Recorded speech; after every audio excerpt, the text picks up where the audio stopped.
Hello दोस्तों, आज की हमारी कहानी है तकलीफ़। कहानी अच्छी लगे तो लाइक ज़रूर कीजिएगा।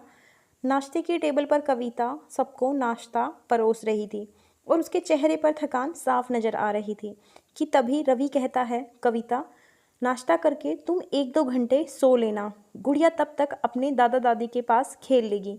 राधिका जी, रवि की माँ, क्यों रात को चौकीदारी कर रही थी क्या, जो सुबह सवेरे सोएगी? घर की बहू जब तब सोए अच्छा थोड़े ही लगता है। रवि, माँ जब तब सोती है। कविता को भी पता है गुड़िया रात को उठकर खेलती है, फिर घंटों बाद सोती है, तो कविता को भी जागना पड़ता है। मेरी सुबह ऑफिस होती है, इसीलिए वह मुझे भी नहीं जगाती। इस वजह से उसकी नींद पूरी नहीं हो पाती है। तो थोड़ी देर सुबह सो लेगी तो उसकी भी सेहत ठीक रहेगी। बेटा, यह तो हर माँ की कहानी है। तुझे क्या लगता है तू ऐसे ही बड़ा हो गया? सिर्फ जन्म देने से अगर कोई माँ बन जाता तो यूं ही नहीं माँ का इतना मान बढ़ पाता। बच्चे देने के बाद उसे अपने सारे सुख सुविधाओं की बलि देनी पड़ती है। यूं ही नहीं सब कहते हैं कि माँ बनना इतना आसान नहीं है। रवि, माँ मुझे ऑफिस के लिए देर हो रही है, आपसे मैं शाम को बात करता हूँ। आप जरा 2 घंटे गुड़िया को संभाल लेना। यह बोलकर रवि निकल जाता है। इधर नाश्ता खत्म करके कविता अपने कमरे में सोने चली गई, गुड़िया को दादी के पास देकर। सास तो गुस्से से उबल रही थी और बड़बड़ाती हुई मुकेश जी से कहती है, यह आजकल की लड़कियां पहले ससुराल आकर पति को अपने वश में करती हैं और फिर धीरे धीरे पूरे घर को अपनी नौकर पर लगा देती हैं। कर भी क्या सकते हैं जब अपनी कोख का जना ही इनके पल्लू से बंध जाए तो। यह तो फिर भी पराई है। मुकेश जी, अरे राधिका, क्यों ऐसी बातें कर रही हो? सालों पहले जब मैं अपनी माँ की बात मानता था और तुम्हारी नहीं, तुम तब भी रोती थी, कहती थी मेरे जैसे श्रवण कुमार से शादी नहीं होनी चाहिए। पर अब जब तुम्हारा श्रवण कुमार अपनी पत्नी की परवाह कर रहा है तो भी तुमसे सहन नहीं हो रहा है। राधिका जी, चुप रहो जी, आपको तो बस मौका चाहिए मेरे खिलाफ बोलने का। पता नहीं मेरी किस्मत इतनी खराब क्यों है। पहले पति परवाह नहीं करता था और अब बेटे को कोई परवाह नहीं है। फिर गुड़िया की तरफ देखकर कहती है, तू भी बन जाना अपनी माँ की तरह ड्रामेबाज। मुकेश जी, अरे इसे क्यों पट्टी पढ़ा रही हो? लाओ इसे मेरे पास दो। अब मैं 2 घंटे इसके साथ खेलूंगा ताकि मम्मी अच्छी नीनी कर सके, है ना परी लाडो? राधिका जी मन ही मन सोचती है, पता नहीं ऐसा कौन सा जादू किया है इस कविता ने सब पर। सब इसके ही गुणगान करते रहते हैं। लगभग 2 घंटे बाद कविता उठकर नहाकर गुड़िया को लेने सास के कमरे में जाती है। वह तो देखती है पापा जी ने गुड़िया को सुला दिया है। उसे देखकर सास कहती है, हो गई नींद पूरी? चाहे तो और 2 घंटे सो ले, क्योंकि गुड़िया तो सो रही है। कविता, नहीं मम्मी जी, मैं खाना बनाने जा रही हूँ, अगर गुड़िया उठे तो आवाज़ लगा देना।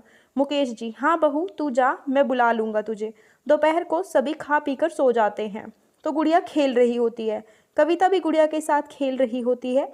शाम को गुड़िया सोती है तो कविता की भी आंख लग जाती है, तो सास गुस्से में खुद ही चाय नाश्ता बनाकर खा लेती है। कुछ देर बाद रवि आ जाता है और माँ को यूं अकेले चाय नाश्ता खाते देख कविता के बारे में पूछता है। सो रही है? तूने सुबह कहा उसे सोने को, मैंने गुड़िया को अपने पास ही रखा बेटा। अब तो मुझे लगता है मुझे सारे काम फिर से करने की आदत डालनी पड़ेगी।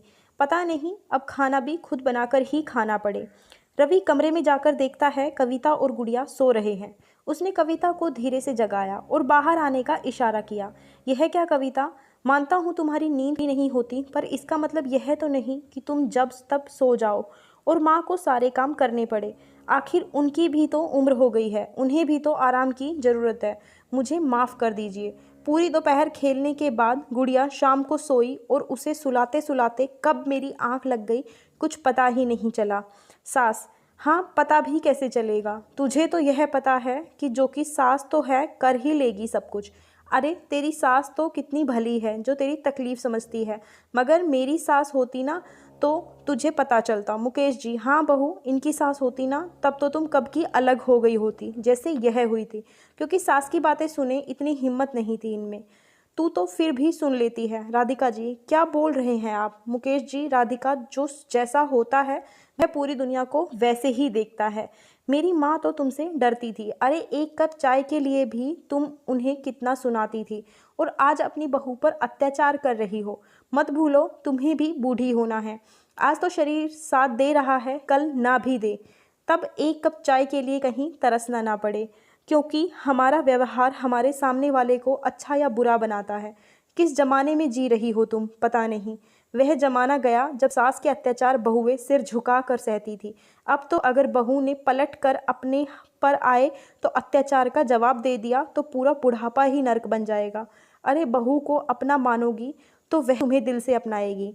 आज उसकी तकलीफ़ तुम देखोगी तो वह कल तुम्हारी तकलीफ़ समझ पाएगी, वरना जाकर वृद्धाश्रम के चक्कर लगाओ, तब पता चल जाएगा। कविता। पापा जी, यह कैसी बातें कर रहे हैं आप? मैं क्या आप लोगों को ऐसी बहू लगती हूँ?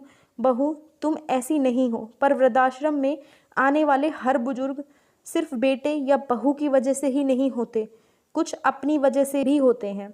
हर सामने वाले की तकलीफ़ अगर नहीं समझेंगे तो वह भी क्यों समझे। राधिका जी को अपनी गलती का एहसास हो चुका था। राधिका जी कविता के पास गई और अपने गले से लगा लिया।